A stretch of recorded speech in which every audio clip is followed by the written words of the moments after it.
नमस्कार। News nation digital के इस स्पेशल एपिसोड घटना चक्र में आपका स्वागत है। मैं हूं सुमित कुमार दुबे।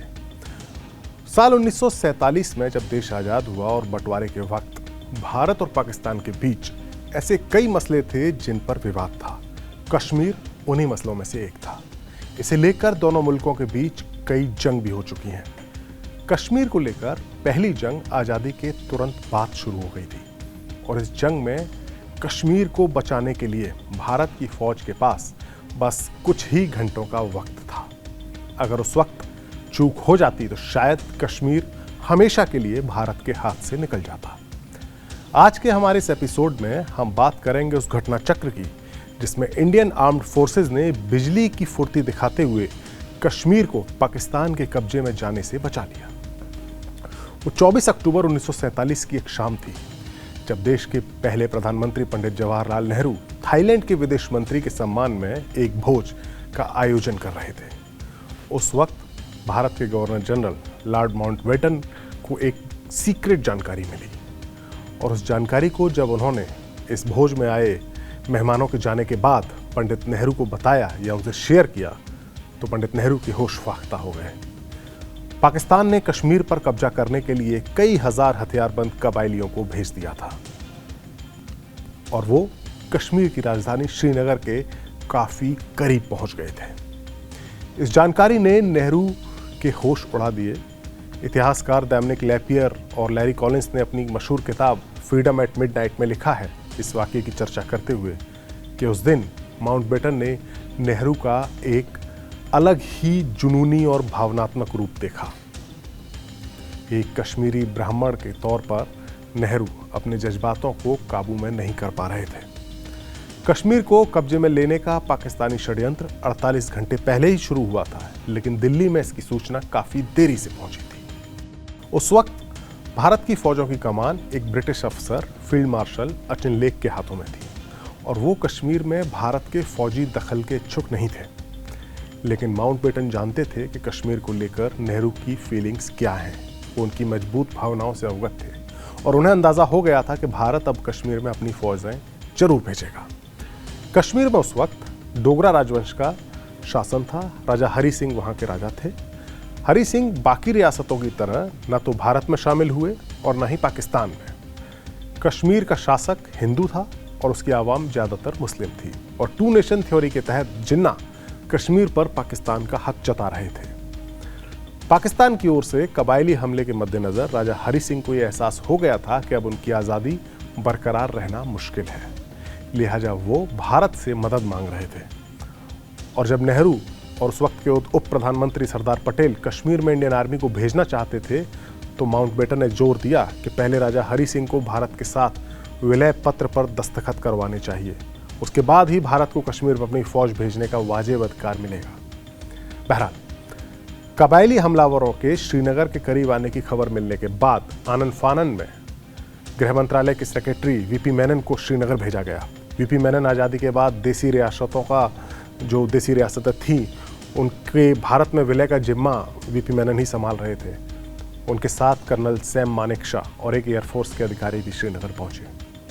ये वही सैम मानेकशॉ थे जो आगे चलकर भारत के आर्मी चीफ और फील्ड मार्शल बने और उन्हीं की अगुवाई में इंडियन आर्मी ने 1971 की जंग में पाकिस्तान के 2 टुकड़े किए और बांग्लादेश को आज़ादी मिली। बहरहाल 25 अक्टूबर को वीपी मेनन राजा हरि सिंह को विलय पत्र पर दस्तखत करने की शर्त के बारे में बताने के लिए वहां पहुंचे और उनका जवाब लेकर वो वापस नई दिल्ली की ओर रवाना हो गए।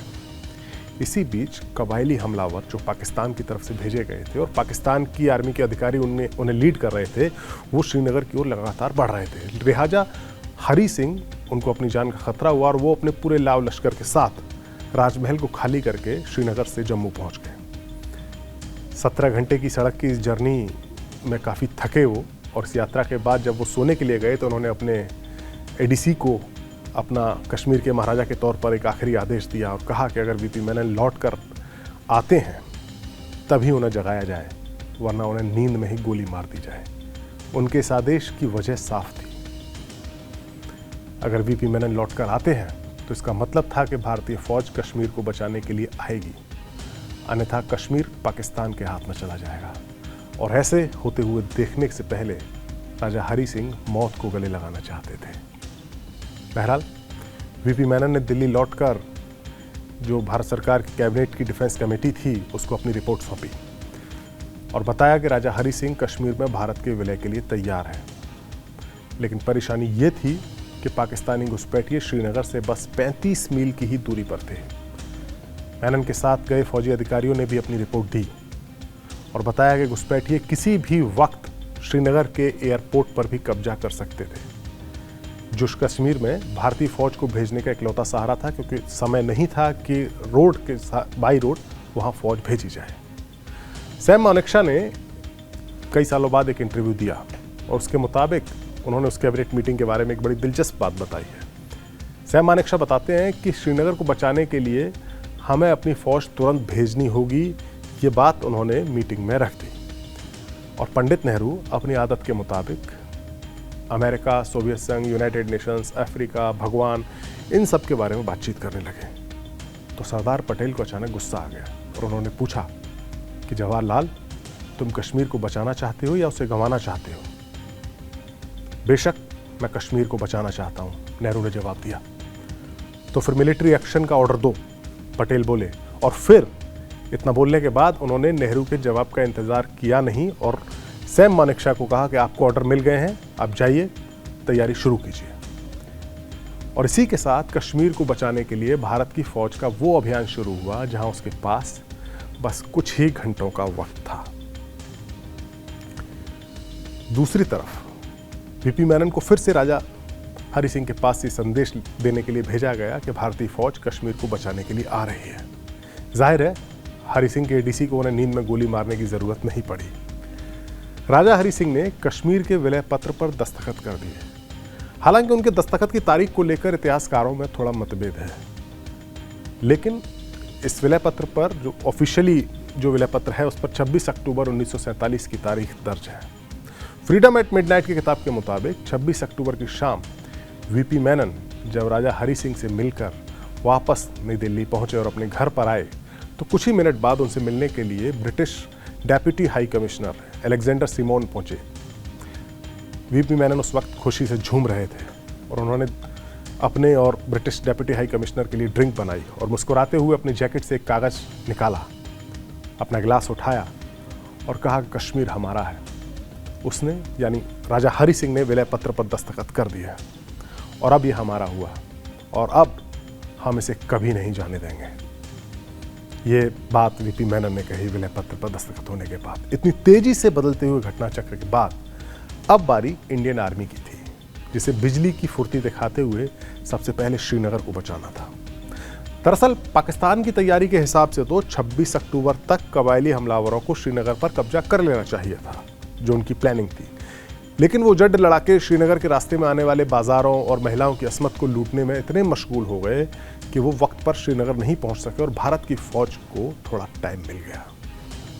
उस वक्त गुड़गांव या जो आज का गुरुग्राम है उसमें आंतरिक सुरक्षा के लिए मौजूद थी एक सिख रेजिमेंट। उसे इमीडिएटली कश्मीर के श्रीनगर हवाई अड्डे पर सबसे पहले उतरने का आदेश मिला, क्योंकि वक्त बहुत कम था।